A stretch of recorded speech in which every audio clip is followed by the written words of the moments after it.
ოჩამჩირეში რუსული სამხედრო საზღვაო ბაზის გახსნა აღარ იგეგმება. როგორც ახალდანიშნული დე-ფაქტო მინისტრი სერგეი შამბარია ნოვოსტისთვის მიცემულ ინტერვიუში ამბობს, აფხაზეთსა და რუსეთს შორის არსებობს მრავალგეგმიური ეგრეთ წოდებული სახელმწიფოთა შორისი თანამშრომლობა, რომლის ერთ-ერთი მნიშვნელოვანი ნაწილია უსაფრთხოების სფერო. თუმცა ამის მიუხედავადაც საზღვაო ბაზის გახსნა დღის წესრიგში არ დგას. საპირისპიროს ამტკიცებდა სულ რამდენიმე დღის წინ დე-ფაქტო პრეზიდენტი ასლან ბჟანია. ბჟანია ამბობდა, რომ ოჩამჩირის ყურეში რუსეთის სამხედრო საზღვაო ძალების მუდმივი დისლოცირების პუნქტის გახსნისთვის საჭირო შეთანხმებაც კი უკვე გაფორმებული იყო.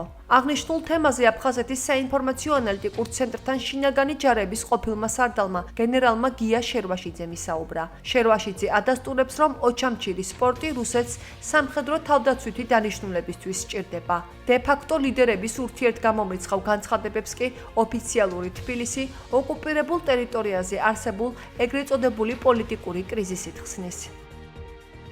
ოჩამჩირის პორტი სხვა შორის საბჭოთა კავშირის დროსაც გამოიყენებოდა სამხედრო გემებისათვის, მაგრამ ის დატვირთვა სულ სხვა დატვირთვა იყო. ეხლა როცა რუსეთი პრაქტიკულად ომს აწარმოებს შავიზღვისპირა ქვეყანასთან, უკრაინასთან და ძალიან ბევრი და განსაკუთრებით ნატოს წევრი ქვეყნები ეხმარებიან მას, რა თქმა უნდა, რუსეთი მიიღებს ზომებს იმისათვის, რომ გააძლიეროს, მით უმეტეს იცის, რომ დასავლეთის ინტერესი შავი ზღვის მიმართ, შავი ზღვის აკვატორიის კონტროლის მიმართ და ამიტომ გასაკვირად მე არ მიმაჩნია, რატო ამბობენ ახლა სხვადასხვა აზრს ამასთან დაკავშირებით აფხაზეთის დე-ფაქტო ხელისუფლების წარმომადგენლები, მე მაგას ვერ გეტყვით ვერაფერს. ალბათ იქნება თავდაცვითი დანიშნულების ნატოს წევრი ქვეყნებისგან რუსეთის.